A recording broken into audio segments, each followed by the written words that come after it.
আল্লাহ রসুল আমাদেরকে কি দিতে বলে গেছে? আমরা সাধারণত কুরবানি গরুর দিই, কিন্তু আকিকা দিতে বলে গেছে কি যে ভেড়া আর ছাগল। তাহলে আপনি গরু কেনে দিবেন পণ্ডিতি করে?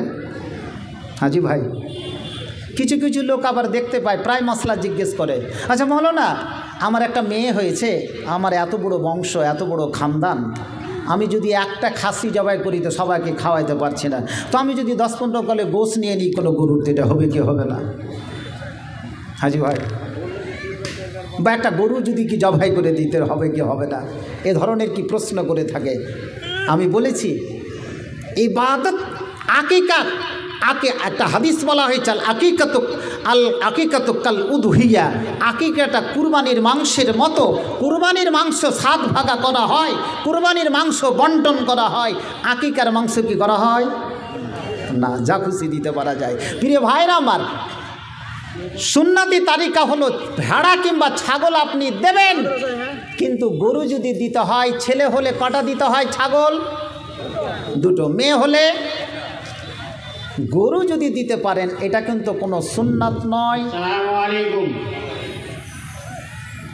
এখনো যারা ডেলিগেট খানবে, ডেলিগেট বন্ধ হয়ে যাবে।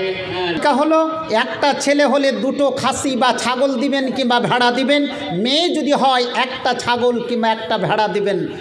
আলেমেরা বলেছেন যদি আপনি গরু দিতে চান চলবে, এটা সুন্নাত নয়, বিদাত নেই, মুস্তাহাব নেই, সুন্নাতে মুআক্কাদা নয়। গরু যদি দিতে চায়, ওলামায়ে কেরামরা বলেছে আপনার চলবে, তাহলে চলবে। কথাটা যখন চলবে তখন ছেলে হলে কটা গরু দিতে হবে? এবার মাথায় টনক পড়ে গেছে। আর মেয়ে হলে কিনে নেবেন, অসুবিধা কিছু নেই, কিন্তু এটা সুন্নতি তারিকা নয়। প্রিয় ভাইরা আমার, এটা কেন? আপনার সমাজে এটা শরীয়ত বলে দিয়েছে। চায়ের দোকানে আপনার জন্য কেউ সমালোচনা গাইবে না যে আরে এই আকিকার এখানটা ঠ্যাং পর্যন্ত আমাকে দিল না, ওর ছেলে হলো। কেন আপনি সমালোচনা করবেন? যদি এখানটা 2 ঘন্টা ঠ্যাংই পেয়ে থাকেন, 2 বটি পেয়ে থাকেন, ঝোল ভাত করে খাবেন, কিছু মাংস রান্না করে দিবেন, সমাজে সবাইকে দিতে হবে, কে বলেছে এটা হাদিস? প্রিয় ভাইরা আমার, আপনি যতটুকু পারবেন ততটুকু দিবেন। একটা হলে একটাই দিবেন, 2টা হলে 2টো দিবেন। তাহলে ভেড়া ছাগলই দিতে হবে, সেখানে কোনো গরু দেওয়ার কথা নয়। চলবে, আপনাদের জিদে বলেছে কোনো ওলামায়ে কেরাম চলবে, সেটা জায়েজ, জায়েজের প্রশ্ন নয়, চলবে। চলবেটা জায়েজ না জায়েজের মধ্যে নয়, সুন্নাত মুস্তাহাবের মধ্যে নয়। অতএব গরু থেকে আমরা বিরত থাকব, গরুর মাংস থেকে, নামা থেকে বিরত থাকব। আমাদের উচিত হবে ছাগল ভেড়া দেওয়া। এটা হচ্ছে কি সুন্নতি তারিকা। বুঝতে পারলেন কি পারলেন না? ওরে আমার প্রিয় ভাইরা, জেনে রাখুন, শিবনগরবাসী জেনে রাখুন, আজকে আকিকা নিয়ে এতগুলো প্রশ্ন আসে, এতগুলো মশলা নিয়ে আসে, কিন্তু প্রত্যেকটা সময় আকিকা দিয়ে থাকি।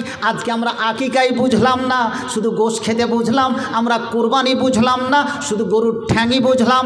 এই করতে করতে গরু হয়ে থেকে গেলাম, ছাগল হয়ে থেকে গেলাম। ওরে যুবক যুবতী জেনে রাখো, প্রত্যেকটা জিনিস যখন শরীয়তের উপরে আছে, এই শরীয়ত অনুসারে তোমার জীবনকে তুমি নিজেই তৈরি করে নাও, তোমার জীবনকে অন্য কেউ তৈরি করবে না। অতএব তোমাকে নিজেই তৈরি করে নিতে হবে।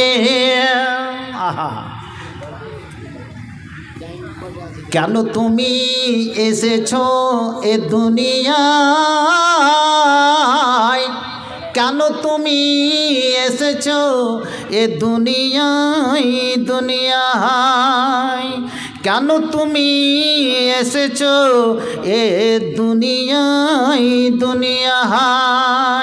তোমার আশা বৃথা নয়, কেন তুমি এসেছো এ দুনিয়ায়। তুমি মুসলিম, তুমি মুমিন, তুমি মুসলিম, তুমি মুমিন, তুমি মুসলিম, তুমি মুমিন, এটাই তোমার পরিচয়। তুমি কেন এসেছো এ দুনিয়ায়, এটা তোমার বৃথা নয়।